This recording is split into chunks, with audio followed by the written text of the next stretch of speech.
Welcome to another episode of the DH Effect, the Decided Heart Effect, with me, Hillary, and my co-host Sonia. And today, we are joined by such a special guest. You know, I'm going to start with this story. Normally, we just go right with an introduction, but I have to start with this story. More than 10 years ago, probably 12, 13 years ago, I was standing in front of a room doing my first keynote, one of my very first keynotes. And I sat down at the end of it next to this beautiful woman who was quiet but had these great conversations throughout the day with me, and I learned so much from her. And then all of a sudden at the end of the day, she disappeared, and I looked around and I thought, where did she go? And soon there is this strong, powerful woman coming down the middle of the aisle, full climbing gear with a mask on for breathing, stands up on the stage and proceeds to tell us about climbing Everest. Not just Everest, but all 7 summits. And we'll explain what that is in a moment. And off comes the mask, and there is Lori Schneider, and absolutely fills my heart with more inspiration than I can even begin to tell you about. And so ever since then, there have been moments where she just does not leave my mind and my heart. And it has been an honor and a privilege here. This woman that was sitting next to me made an imprint from that day forward in how I live my life. So, Lori, thank you so much for being here with us. Well, thank you, Hillary. And Sonia, I'm so glad to meet you. And I'm very honored and humbled that you would invite me to be part of your show today. So thank you. And I think we're just a little bit shaken because we've had some conversations before we hit record, and already Hillary and I are just like in tears. And where are these tears coming from? And for me, and I know for Hillary, for you as well, it's just this sense of an inspiration in such a powerful way. And I've, if you looked at Lori's website, you're going to see a lot of interviews about her and her climbs. And for me, the way that I just connect with you, Lori, is this sense of redefining what power looks like. That you have such great humility. That like Hillary, you're at this conference, and here's this wonderful woman having conversations, and all of a sudden that image of power shifts. You're wearing the gear, and underneath all that gear is just such the power of humility, and nurturing. And fighting that mindset. So sorry, I'm going off a tangent.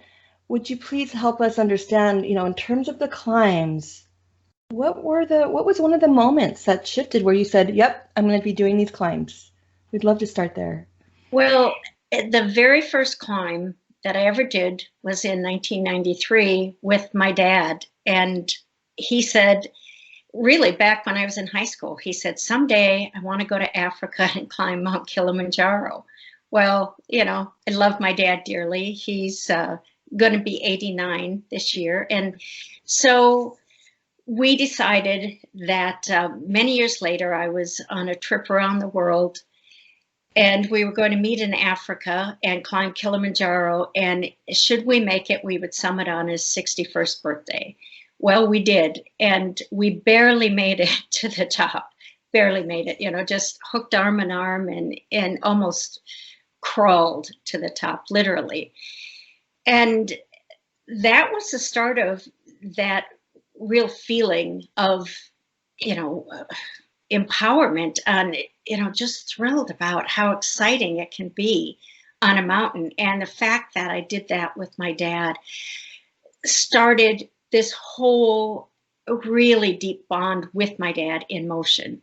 And then 7 years later, he wanted to do another mountain. That one was really difficult. Luckily, I made the summit. He got altitude sickness and didn't. But that started my notion of climbing the 7 summits. So that was really the start of it all. Can you explain to our viewers and our listeners what the 7 summits are? Some people, those of us who are adventure seekers are like, oh my gosh, that's so amazing. And those who are not are like, what, 7 summits? I don't know. Is that a restaurant? Is that? I wish there was a restaurant. Seven Summits refers to climbing the highest peak on each of the 7 continents. So in Africa, you've got Mount Kilimanjaro. In the United States, Denali, which used to be called Mount McKinley, it's now back to its Alaskan name, Denali. In Asia, it's Nepal. South America, Mount Aconcagua. In Australia, it's Mount Kosciuszko. Let's see. Oh, what continent am I missing? Oh, in Antarctica, the Vinson Massif. And I can't think of if I missed one. But I think you covered all the, and when you said Nepal, for those who like, yes, Everest. You climbed Everest. And we are definitely getting there, because your stories from Everest are absolutely chilling and will stay with me for the rest of my life. But before we get to that point, this almost didn't happen. Yes. In 1999, I woke up one morning in January and half of my body had gone numb overnight, literally half of my body, as if someone had drawn a line. And I called the doctor and he said, if you're still numb tomorrow, come in. So I went in the next day and they tested me. They thought maybe I'd had a stroke. And then they thought, that it could have been MS, Lyme's disease, lupus, brain cancer, all these things. So for about 3 months, they ran multiple tests, and eventually they realized that one of the very first tests had been misread, and I indeed had multiple sclerosis. But during that 3-month time period, I had 4 lumbar punctures, or spinal taps as people call it, and they were getting ready to do a brain biopsy, thinking that I had lesions on the brain and possible brain cancer. And I remember being wheeled down a hallway, just minutes away from having my skull cut open. And I heard my name being paged, and it was a university hospital. First day of every month, your team switched different doctors, and the new doctor was calling me, and he said, I don't think you should have this test done. I think they've misread something. And I said, well, what do I do? I'm in the gown, I'm being wheeled in a wheelchair as I'm, answering back in the days of paging telephones. And he said, go to the desk, ask for scissors, cut the wristband off, and go home. I did, and they realized within a short period of time that I indeed had MS.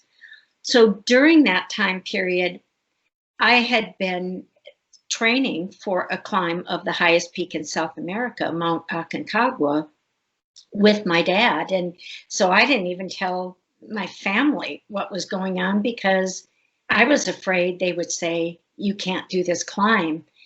And I thought, if my legs are no longer going to work, because one doctor thought maybe in a year's time I'd be in a wheelchair, I thought, I'm not going down without a fight. And when I eventually did tell my dad, I said, I have to prove to myself that I have some control over what's happening. So I ended up going to South America. Dad got altitude sickness partway up the mountain, but I did summit on the Millennium, New Year's Eve, 99, 2000, almost exactly a year after the day that I woke up numb. For me, you've said in a previous interview that what was the most negative thing in your life became the most positive thing. Mm-hmm. Again, such a powerful thing that I resonate to, and the literal force of overcoming a spiritual, emotional mindset fear. Can you talk more about this negative thing in your life that became the most positive thing? Well, I thought it was the worst thing that could ever happen. And I hid it from the world because I was embarrassed. I felt ashamed that I wasn't the person that I thought I was. I was afraid people would judge me. And it was all fear-based. And when I got to the top of that mountain, I thought, if you are strong enough to climb a mountain, you're strong enough to be honest with yourself and with others. And I got a phone call from a newspaper and they said, oh, we want to interview you about your climb. And I went down there and I walked in and I said, I just have to tell you, I have MS. Oh. And she said, whoa, whole nother interview. Here we go. And it came out in the paper, 2 days later. And I felt it had lifted my spirit, because so often our world is made up of all these little labels that we give ourselves or other people give us, and they can empower us or they can really take away our strength. And once I didn't give fear power anymore, it really enabled me to move forward in my life. And I feel it gave me permission to try things that I never would have tried. I had no intention of, climbing Everest ever, or even going to Antarctica to climb the Vinson Massif. I thought, oh, I'll do the lesser mountains, but I'm not good enough to do the rest of these. But I thought, I got to the point where what I thought was the worst thing in my life gave me the power to live my best life. Mm-hmm. What I love, and there's so much of your story that I'm just like, I'm brimming over with wanting to spill all at the same time. So I almost don't know where to go next because I think what is so powerful, you talk about empowerment through adventure, and we cannot leave without talking about Everest, but I have to just sit in this empowerment through adventure for a minute. And not only did you take and embrace that and inspire others to do the same. By the way, I contacted you when I decided to do Rim to Rim, and you gave me some tips, and that was the same thing. If I can, it changed my life, because I thought, if I can do this really, really hard thing, I know it's not Everest, but if I can do this really, really hard thing, like, bring it, world, I've got this, right? If you can face your fear. And you are so much of the inspiration behind that. Now you do that for others as well. So tell us a little bit about empowerment through adventure as well. Well, the business empowerment through adventure works in a couple ways. This week I've been communicating with a young woman in Canada who was diagnosed with MS, and she's afraid her life is over. And I those are the conversations that I love to have with people, because we need to reassure each other that we have the strength and the power to move forward again. I did it on a little bit larger scale back in 2011. I thought, I'm done climbing mountains. I've finished Everest. People would say, what are you going to do next? It's like, I've done enough climbing. I finished my goal of climbing the 7 summits. And my new goal really is to just help other people find their power.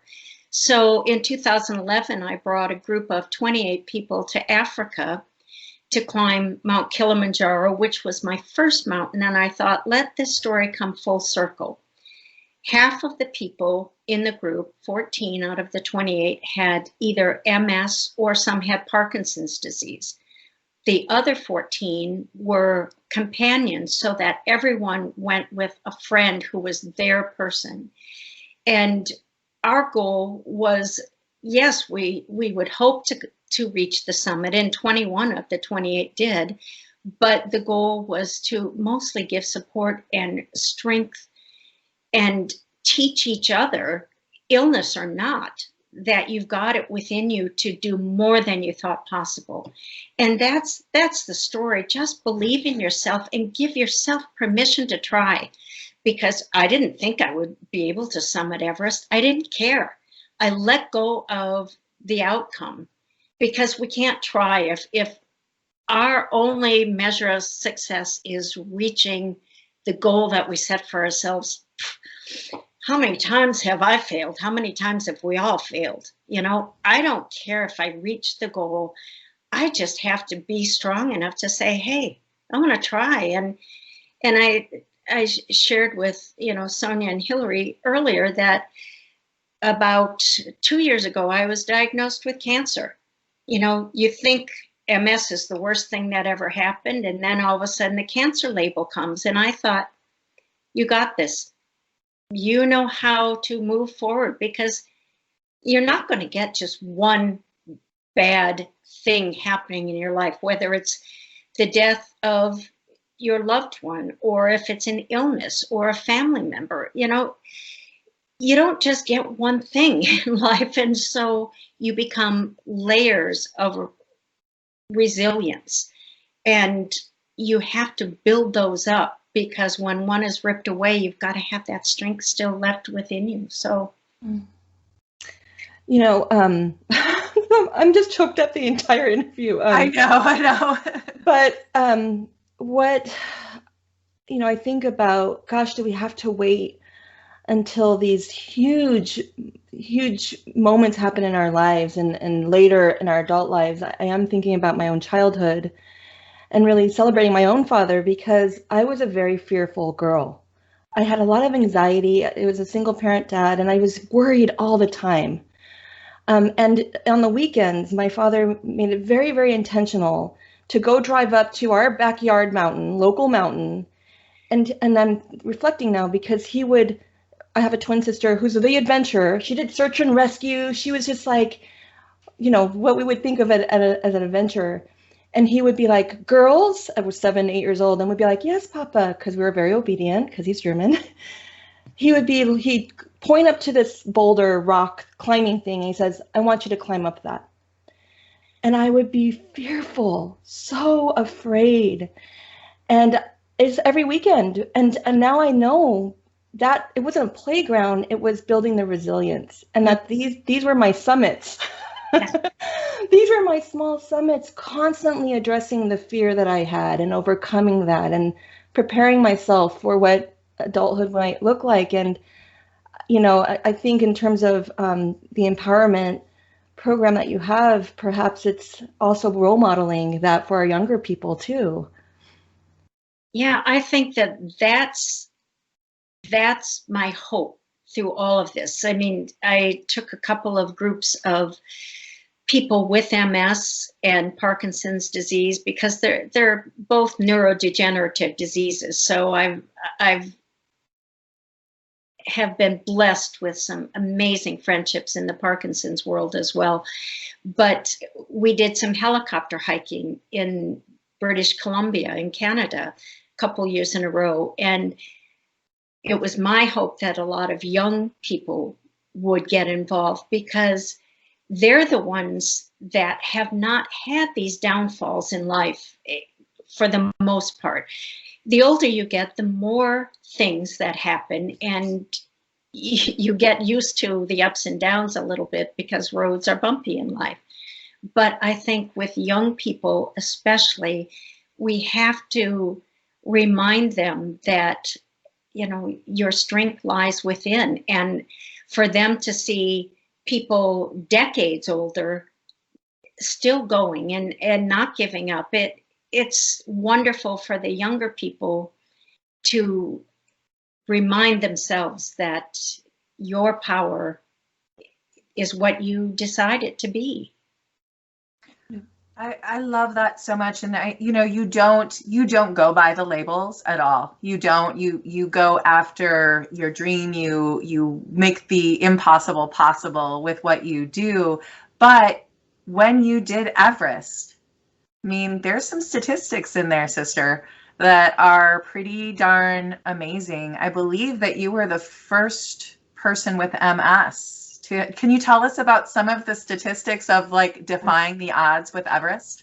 Well, I was fortunate enough to be the first person with MS to reach the summit of Mount Everest. There had been other people that had attempted it at the time, men and women, but it was my day. It was my day, and Everest does call the shots. So some people get sick, the weather can be bad, whatever. When I summited in my age group, there were only about 5 other women in the world without MS, just in general, 5 women in the world who had completed the 7 summits, you know, because because I was 52 at the time. So, but generally about 1 in 4 make it, 70 or 80%.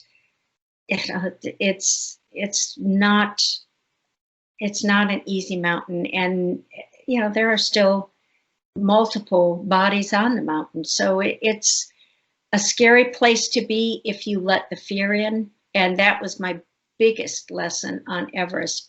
Every morning I would get up and my mantra was, don't let fear in, because everything was scary.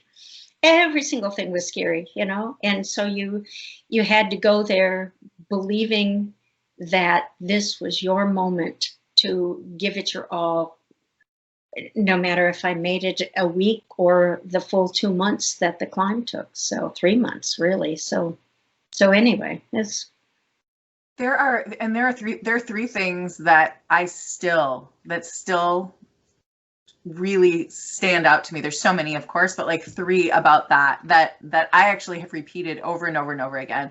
One of them is you just said there were bodies. You were passing by people that we have read about that have done these incredible things. There are books written about, and then you're walking past their body. Mm-hmm. How? You're so numb by then. Literally and figuratively, probably. Summit night, you start at 10 at night. I think it was about a 16-hour day, so you're going 10 hours to the summit through the darkness. So I didn't see this Scott Fisher, famous climber, on the way up, because you're walking with headlamps and you're hooked into a rope and you're using your ascender and you're going for hours and hours and hours until the sun even breaks. Get to the summit, storm was coming. 2 of our guides, out of the 5, 2 of them had to turn back because of altitude issues. One had coughed so hard he broke ribs and had to turn around. The other guide, his toes were, in real danger of frostbite. He had to turn around. So anyway, we make it to the summit, those that are left, coming back down, and we're almost to high camp. And I saw this snowsuit in the snow, partially covered with snow and curled up. And I remember asking the Sherpa who was accompanying me, what is that? And he said, well, that's my friend. And I said, who? And he said, Scott Fisher.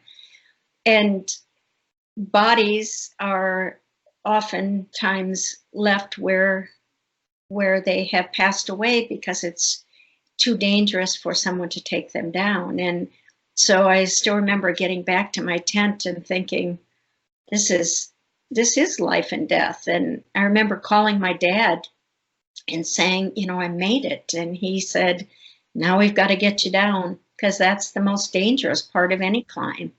So, if I could just, the one curiosity that I have is, when in a previous interview you said that the climb meant something very different. The experience was very different for you. I think it was a climb where you were honoring your mother.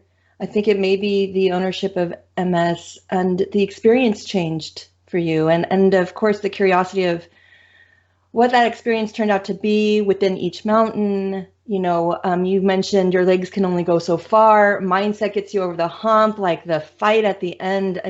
If we could end on that, I think Hillary might have something else after me. And then I had the 2 other things that I wanted to make sure that I. Well, the mountain you're talking about was Mount Elbrus in Russia, which is actually the highest European peak. It's on the border of Europe and Russia. But my mother had died 6 months prior, and I had canceled the climb to come home and be with my family. It was a very unexpected death. And 6 months later, my dad said, Mom was your biggest fan. She would want you to go. And so I joined another group. When I got to the summit, I remember looking up, saying, goodbye, Mom, and just crying my eyes out and tears rolling down my cheeks and freezing.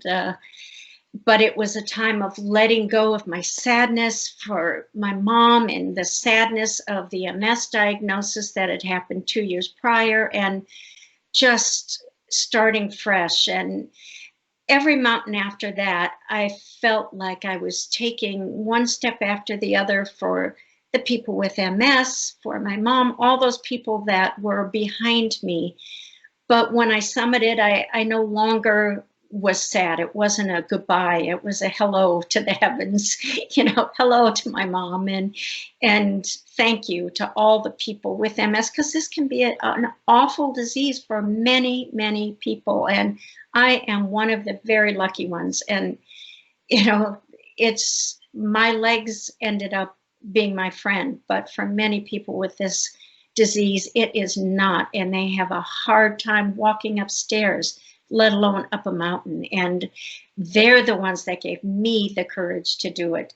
They were the ones that got me going step by step. So I thank them, because I could not have made it without the motivation and the letters that I got. Do this for us, do this for us. Let people know what the face of MS can be, to give us hope. But I am just forever grateful to all of those people fighting with this disease or any disease. Life can be really unfair, and I've been lucky, really lucky. You say you're lucky, but it's just so, again, there's such humility in what you say, because the courage that you have had is just it's absolutely astounding to see. And it would be such a great place to end, but I just I have to share the two and have you share. Sonia brought up her mother.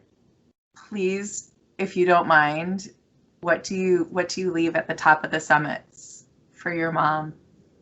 Well, my mom had always had this little thing that she did, taking change out of her purse and dropping it on the ground, because she said it makes somebody's day, kids, to find money on the ground. And she said, and I don't just drop the little stuff.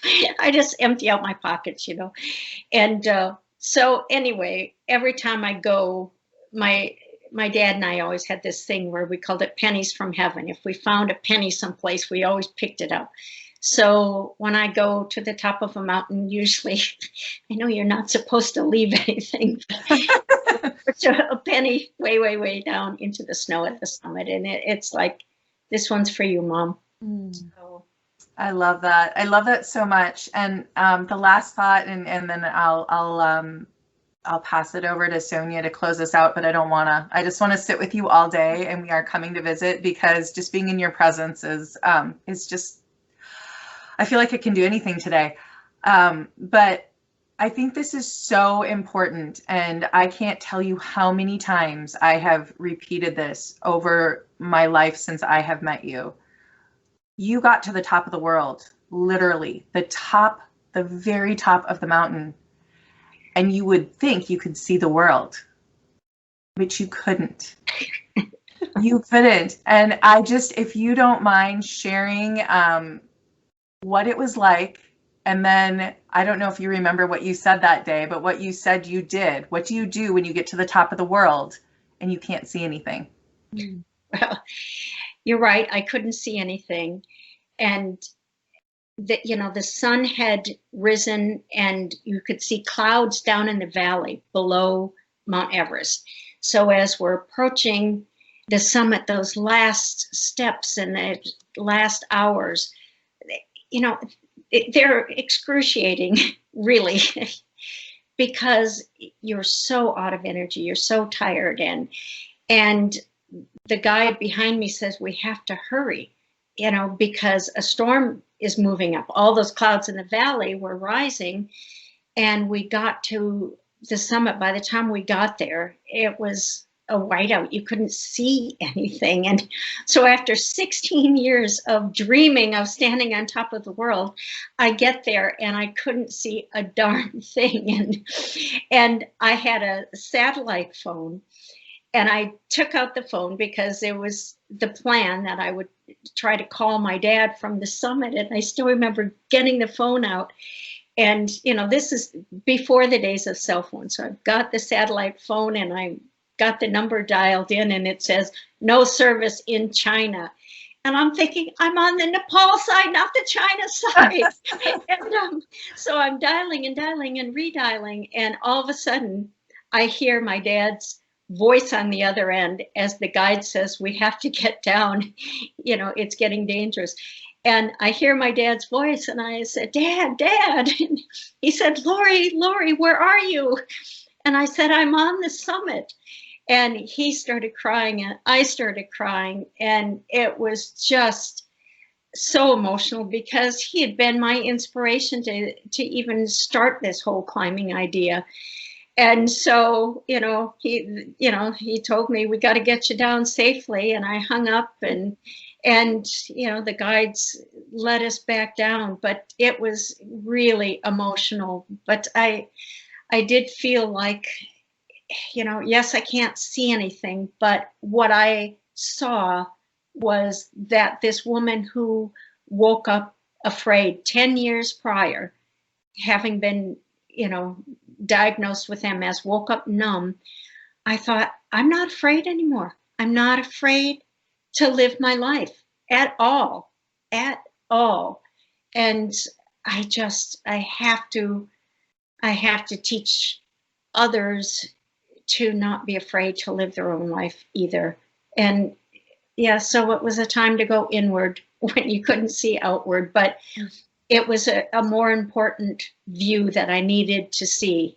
And that was that somewhere along that 10-year time period, I'd gained the strength to survive my partner of 20 years dying 3 years ago, and the diagnosis of cancer and going through infusions, and the fear of being in a wheelchair, which never happened, and all those things that could define you.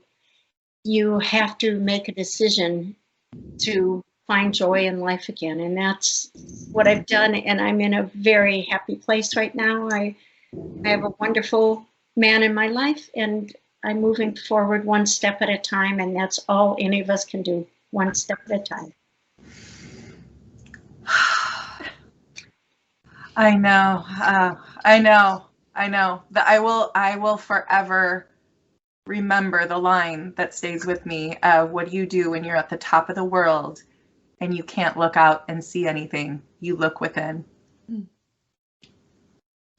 Amazing. Thank you. Thank you. How do we transition out? Can we just have this as the filibuster of decided heart effect? Right. So, Lori, I know that I want to continue the conversation. Our listeners and viewers want to continue the conversation. How can they find you? Where do they find you? Well, my website is lorischneider.net, and through email as well. It's, I'm a one-woman show, and anybody that writes to me, I always write back, and they're very private. No one sees them, and feel free to reach out, because it's sharing our stories with each other, and you just need to be heard. I didn't know anyone that had MS when I got diagnosed, and now I know hundreds, and many of the people with MS are, stronger by far than I am, but it's finding that inner strength, and so, reach out to your family, reach out to your friends. Don't be embarrassed by your labels. Rise to a label that says, I'm courageous enough to deal with this. And so beautiful. Thank you so much for sharing your story, the courage it took for you to that first moment you revealed the story of MS, and then I am just so grateful for you. So everyone, thank you so much for joining us with this episode. You got to meet Lori Schneider. I hope the conversation continues. We do hope that you do feel inspired today to climb your summit, however that might be. Don't forget to subscribe, because you get to meet these incredible people existing on our earth, pushing us to become better versions of ourselves. We are on YouTube, Spotify, Apple Podcasts, all the things where you listen. And we just want you to take the courage and have and live a decided heart. Thank you, everybody.